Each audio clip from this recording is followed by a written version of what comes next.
Méditation du 20 mars. Talent et humilité. Qui se moque des pauvres outrage celui qui les a faits. Celui qui rit du malheur d'autrui ne sera pas impuni. Proverbe 17, verset 5.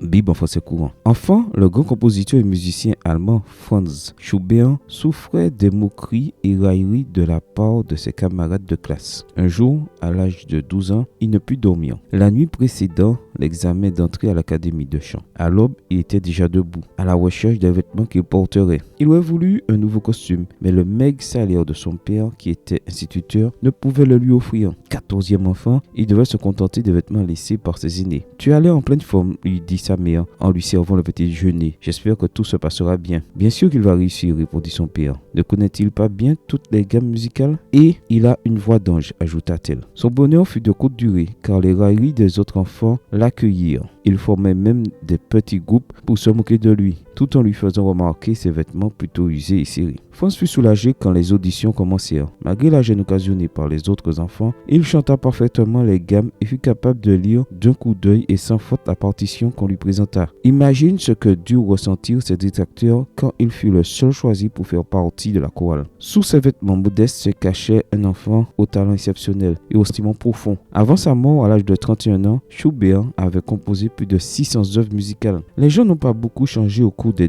200 dernières années. Ils aiment toujours se moquer du malheur des autres. J'espère que tu n'en fais pas partie. Si tu es tenté de te moquer des autres, rappelle-toi ce que dit le texte aujourd'hui. Qui se moque des pauvres outrage celui qui les a faits. Celui qui rit du malheur d'autrui ne sera pas impuni. Suis plutôt le conseil de Jésus. Soyez miséricordieux comme votre Père est miséricordieux. Luc 6, verset 36. Amen. Bonne journée à toi et que le Seigneur te bénisse.